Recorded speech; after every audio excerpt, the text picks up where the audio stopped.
Assalamualaikum sahabat villa. Di episode kali ini saya bikin terang bulan tapi versi mini atau orang biasa menyebutnya terang bulan unyil. Di sini saya pakai takaran gelas untuk mempermudah kalian yang gak punya timbangan. Jadi gak ada alasan untuk gak nyobain resep terang bulan mini yang satu ini. Perbandingan antara tepung terigu dan airnya saya pakai takaran 1:1. Untuk gula pasirnya saya pakai 3 sendok makan takaran munjung. Nah, seperti yang saya bilang tadi, di sini saya pakai 1 gelas air, tepung terigunya juga 1 gelas takaran peres, bukan munjung ya. Tahapan pertama, campur gula dan tepung terigunya, kemudian tuang air. Tips dari saya, jangan sekaligus ya, karena seperti yang saya bilang tadi, terkadang kandungan air pada tepung terigu antara merek yang satu dan yang lainnya itu berbeda. Jadi sedikit demi sedikit saja dulu sembari kita aduk. Nah, kalau masih kurang baru deh kita tambahin, atau kalau misalkan masih butuh bisa ditambahkan lebih dari 1 gelas. Ini saya ngaduknya mengikuti arah perputaran jam ya sahabat villa. Setelah itu masukkan susu bubuk. Di sini saya pakai 1 sendok makan munjung. Tapi kalau misalkan cairannya diganti dengan susu cair, nggak usah pakai susu bubuk ya. Selanjutnya vanilla essence bisa di skip kalau nggak suka. Tapi ini cukup ampuh sih untuk menghilangkan aroma-aroma amis yang berasal dari telur itu. Dan ini tips penting yang benar-benar sangat berpengaruh ke hasil akhir terang bulan yang kita bikin. Pastikan pada saat mengocok sebelum memasukkan telur, adonannya sudah benar-benar halus, licin, dan kelihatan pada permukaannya itu ada lapisan seperti minyak. Itu tandanya adonan siap untuk kita campur dengan telur. Setelah telurnya masuk, sebaiknya nggak usah diaduk sampai mengembang ya, cukup asal rata aja. Setelah itu kita diamkan 1 jam.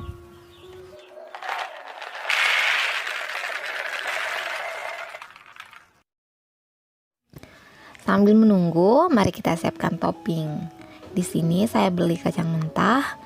Nah, sebelumnya saya pisahkan dulu biji-biji yang udah rusak. Tapi kalau teman-teman punya bisa langsung beli yang siap pakai. Kemudian akan saya sangrai sampai benar-benar matang. Dan ini sama sekali nggak pakai tepung ya sebagaimana biasanya, karena sebenarnya saya lebih suka menyangrai kacang dengan cara seperti ini. Nggak ada lagi aroma-aroma tepung. Tapi kalau misalkan lebih suka pakai tepung dengan alasan kacangnya nggak akan gosong, ya silahkan menyesuaikan selera masing-masing. Selanjutnya akan saya pisahkan kulit ari-arinya dengan cara ditapis. Itu bahasa Indonesia yang baku bukan sih? Dan berikutnya mari kita cincang.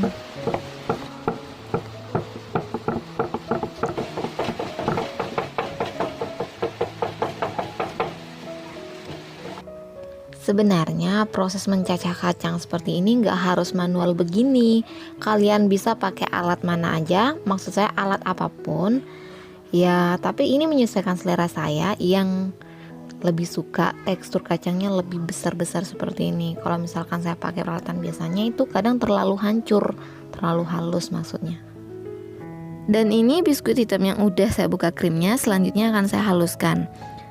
Tapi sebenarnya ini bukan bahan yang harusnya wajib ya. Jadi kalau misalkan nggak mau, nggak suka, ya udah nggak usah pakai. Selanjutnya, mari kita panaskan cetakan dengan api yang lumayan besar. Kita beralih ke adonan yang sudah didiamkan selama 1 jam. Lihat seperti apa perbedaan sebelum dan sesudah didiamkan. Nah, seperti ini.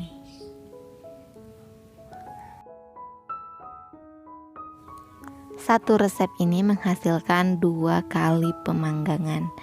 Jadi karena cetakannya hanya satu, kita bagi dua dulu. Kenapa demikian? Karena sebelum dipanggang, adonan akan kita tambahkan pengembang. Sedangkan sifat pengembang ini sendiri tidak bisa bertahan lebih dari 5 menit. Jadi bahan pengembangnya akan kita tambahkan sesaat sebelum kita panggang kuenya. Pengembang yang saya maksud di sini adalah baking soda dan baking powder, masing-masing setengah sendok teh.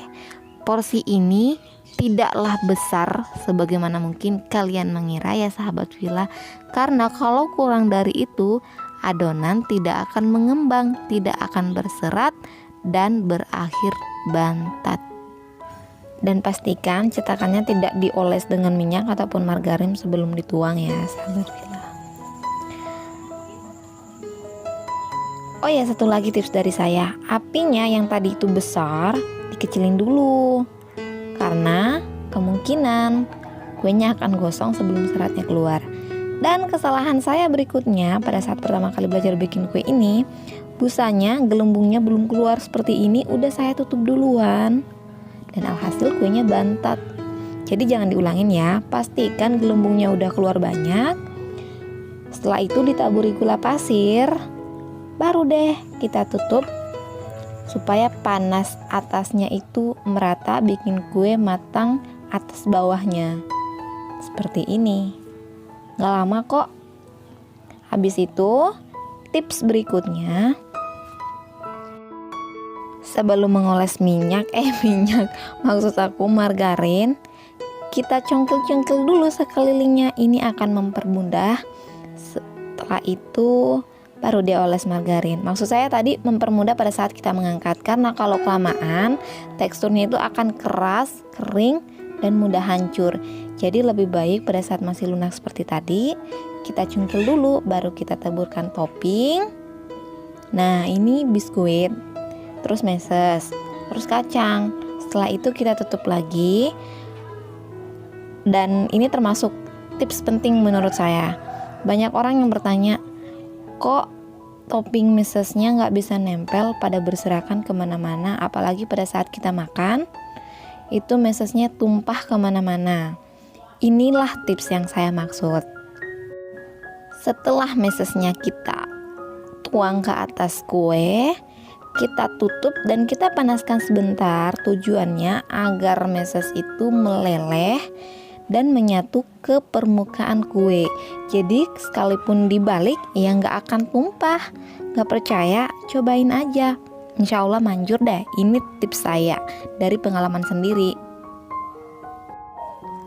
Kecuali kacangnya, nggak saya jamin karena kacangnya nggak bisa meleleh.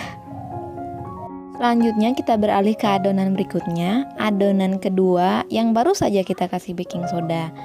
Seperti yang saya bilang tadi, perlu diingat pemberian baking sodanya itu hanya sesaat sebelum kita panggang. Jadi jangan pernah coba sekaligus ya. Misalkan kalian bikin 4 resep untuk 8 kali pemanggangan, itu jangan coba-coba kasih baking soda sekaligus, karena ya saya yakin, saya jamin kuenya nggak akan berserat. Sekedar informasi tambahan buat teman-teman yang mungkin penasaran ingin coba jualan kue yang satu ini. Dulu itu saya jualan lewat Facebook, jadi sehari sebelumnya saya buka pesanan. Jadi semuanya itu diformat mulai dari nama, nomor HP, alamat, varian apa, jumlahnya, dan mau diantar atau mau dijemput jam berapa.